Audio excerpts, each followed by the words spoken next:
இன்றைக்கு ஒரு புதிய காலையோட உங்களை சந்திக்கின்றேன். இன்னைக்கு என்ன செய்ய போறோம்னு சொன்னா, இன்றைக்கு என்ன செய்ய போறோம்? பனங்காயில பால்படி செய்ய போறோம். இந்த பனங்காயில தான் இன்றைக்கு நாங்கள் பால்படி செய்ய போறோம். பால்படி இதெல்லாம் பனங்காய் பிணைஞ்சு எடுத்து பால்படி செய்ய போறோம். அரிசி மாவு போட்டு பிணைஞ்செடுத்து. இந்த பனங்காயில வந்து பாருங்க, இது வந்து உடம்புக்கு தான் சத்தானது. நீங்களும் செய்து சாப்பிட்டு பாருங்க. இது வந்து யாருமே பெருசாக செய்து சாப்பிட்றது இல்லை. பனங்காய் கிடைக்கிறது குறைவு தானே சில இடங்கள்ல. அப்போ அதனால சில பேர் இதில் விரும்பி செய்கிறது இல்லை. நாங்கள் எங்கள் இடத்துல பனங்காய் அதிகமாக இருக்கிறபடியா இதை நாங்கள் விரும்பி செய்கிறோம். நீங்களும் இதை செய்து சாப்பிட்டு பாருங்க. வாங்க பாலுக்குள்ள போகலாம். 2 பனங்காய் எடுத்துருக்கிறேன். இதில் நாங்கள் பால் உருண்டை செய்ய போகிறோம். இப்போ பால் உருண்டைன்னா பனங்காய் அரிசி மாவில் பிணைஞ்சு பால் உருண்டை செய்ய போகிறோம். நாங்கள் இதில் காட்டினாங்க பனங்காய் பிணைகிறது எல்லாத்தையும் கொடுத்து அதே மாதிரி தான் இதுக்கு பிணைஞ்சு எடுக்க போகிறோம். பனங்காய் பிணைய போகிறோம். நாங்கள் தண்ணி விடுறோம்.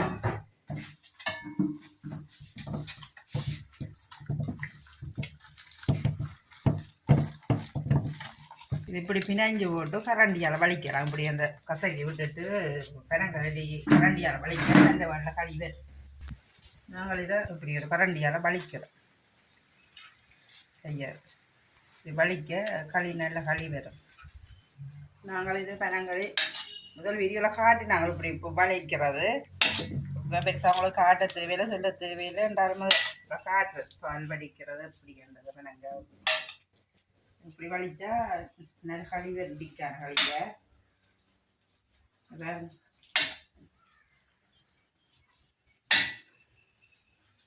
தண்ணி விட்டு பெருசாக பிணையத்துகள் இந்த தண்ணி விட்டு கொஞ்சம் கசக்கினா காணும். அது 2 வட்டை காக்கி நாங்கள் வலிச்சோன்னா அப்படி இருக்காண்டு பனங்காயெல்லாம் வந்துட்டுது. இப்போ இதில் பெருசாக இல்லை, சும்மா நோமலாக இருக்குது.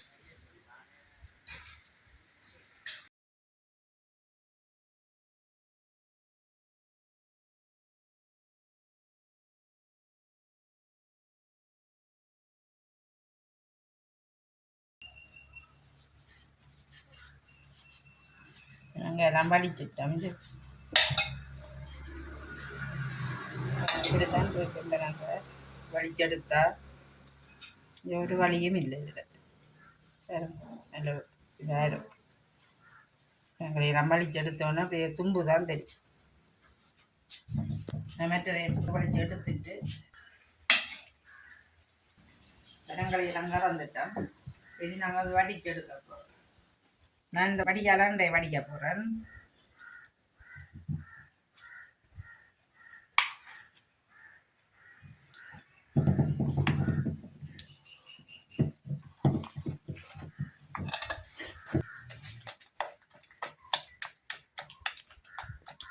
சரி எல்லாம் வடித்து முடிஞ்சது. சரி நான் காய்ச்ச போகிறோம். வடிச்சிட்டேன், முடியுது. ஓகே படித்து முடிஞ்சது. இங்கே இருக்க போலாம் களிக்க வழிஞ்ச சக்கை பெருசாக கணக்கையில் கொஞ்சம்தான். சரி நேரங்கள் அடுப்பில் வச்சு காய்ச்ச அது எரியுது. காய்ச்சுவோம்.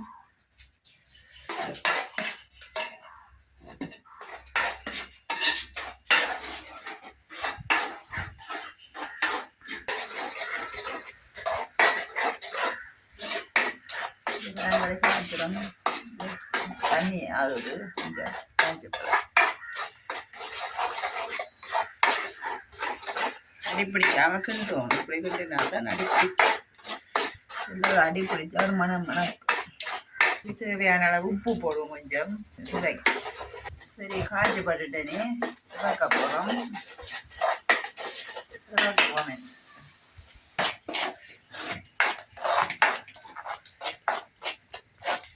பால் பிணைஞ்சு அடுப்பில் வைக்கிறோம்.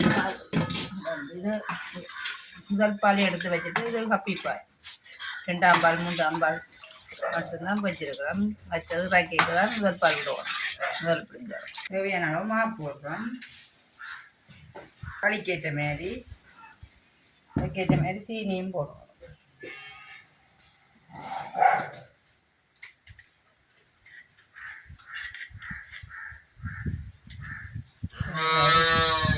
சீனியும் போட்டது அந்த உருண்டை இனிப்பும்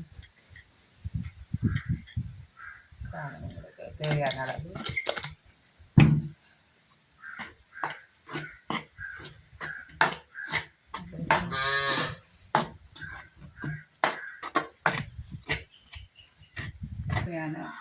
கொஞ்சம் உப்பு கணக்கத்துறையில் கொஞ்சம் தேவையான அளவு இந்த சுவைக்கு ஏற்ற மாதிரி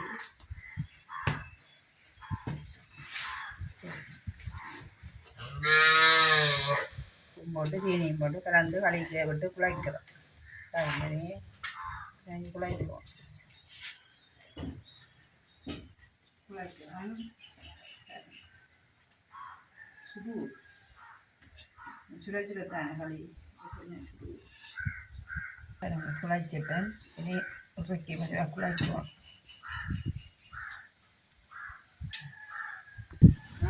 பின்னாடி எடுத்துக்கலாம். இதை நாங்கள் சின்ன சின்ன உருண்டையாக ஊற்றுவோம். களியால் சீனி உப்பு எல்லாம் போட்டு குழைச்சாச்சு சின்ன உருண்டையாக ஊற்றுறோம். இப்படி உருட்டி பாலில் அவிக்கும். நாங்கள் பாலில் வச்சிடவே நீத்துப்பட்டியில் வச்சு அவிக்கணும் போட்டு பாலில் அவிக்கிறோம். பாலில் அவிச்சா அந்த பால் சத்துன்னு சேர்ந்து நல்லா சுவையாக இருக்கும். இது நீத்துப்பட்டி அவிச்சா தனித்தனியாக உண்டை இருக்கும். அந்த சுவை கொஞ்சம் குறைவாக இருக்கும். இது ரொம்ப நல்ல டேஸ்ட்டாக இருக்கும் பாலில் அவிக்க. நீங்களும் வச்சு சாப்பிட்டு பாருங்க. உருட்டுறோம். உருட்டி முடிஞ்சது. இது நாங்கள் பாலுக்க போட போகிறோம். இந்த பாலுக்க போடுறோம். பால் தான் அவிக்கும். பாலுக்க போட்டுட்டோம். சுவைக்கேற்ற மாதிரி கொஞ்சம் உப்பு எனக்கு போடக்கூடாது. நாங்கள் எல்லாத்தையும் போட்டு நாங்கள் ஆனால் எனக்கு போடக்கூடாது.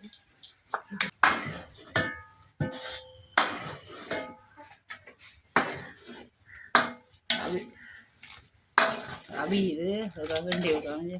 கொஞ்சம் அவியப்படா இருக்குது. கொஞ்சம் அவியப்படா வேறங்க இப்படி இருக்காண்டு பால் வடி பால் உருண்டு வேற இப்படி இருக்காண்டு வேற பாலில் வச்சா இப்படி தான் இருக்குது நல்ல. இனி நாங்கள் இதுக்கு முதல் பால் விட போகிறோம்.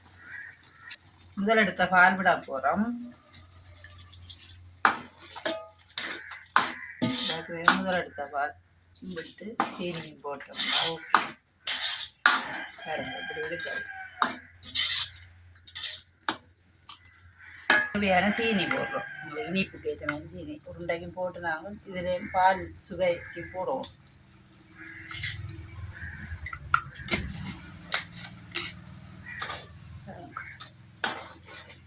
பெரிய ராஜ்யத்தில் என்ன நெய்ச்சாலைங்களோ நாங்கள் குத்து விரியாக்குன்றதுக்காக பெரிய ராஜ்யத்தில்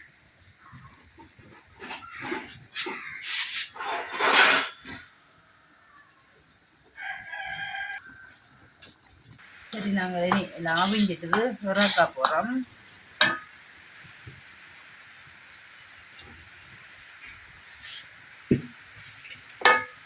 இது வந்து நாங்கள் வெனங்காயில் 2 லிட்டர் வெனங்காய் தண்ணியில் வறுத்தரிசி மாவுலாம் செய்யணும். செய்தால் தான் அந்த நல்லா இருக்கும். இந்த உருண்டையாக உங்களுக்கு காட்டுறோம். எல்லாருக்கும் செய்ய தெரியாதுல, எல்லாருக்கும் தெரியும். நாங்களும் இதை செய்து காட்டுறோம் உங்களுக்கு. இப்படி என்று பாருங்க. நீங்களும் செய்து சாப்பிட்டு பாருங்க இப்படி இருக்கின்றதை. இதை நான் வெனங்காயில் விளைஞ்ச பால் வடி என்று சொல்கிறோம். இது பால் வடி என்றதை நாங்கள் சொல்கிறது. நீங்கள் என்னெல்லாம் சொல்கிறீங்களே நாங்கள் தெரியாது. இது நாங்கள் வெனங்காயில் விளைஞ்சு எடுத்து பாலுக்கு போட்டு சேர்ந்து உருண்டையாக அவிச்சு பேருந்து முதல் பால் விட்டு சீனி போட்டு காட்டுறது.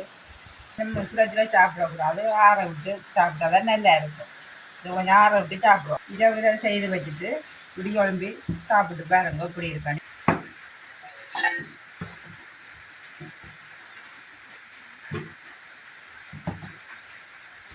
பால்வடியெல்லாம் வடிக்க முடிஞ்சது. இப்போ நாங்கள் இந்த மாதிரி சுவை பார்க்க போகிறோம். சுவை பார்த்துட்டு நல்ல சுவையாக இருக்குது. இது வந்து பனம் பழத்தில் தான் செய்கிறது. ஏற்கனவே முன்னுக்கு நான் சொல்லியிருக்கிறோம் என்னத்தை செய்கிறன்றது. இது வந்து நல்ல சத்தானது. அதாவது பனம்பழம்ன்றது பனாட்டு போடுறது, மற்றது பனம்பழத்தில் பனங்கப்படியான சொல்கிறது, அப்படியெல்லாம் அதுகள் வந்து உடம்புக்கு நல்ல சத்தானது. பனம் களியண்டாலும் உடம்புக்கு சத்தானது. அப்போ அந்த பழங்களில் செய்த பாலில் வடி இதுவும் உடம்புக்கு சத்தானது. நீங்களும் வந்து இப்படியான சாப்பாடு செய்து சாப்பிட்டு பாருங்கள் எப்படி சுவையாக இருக்குன்றது.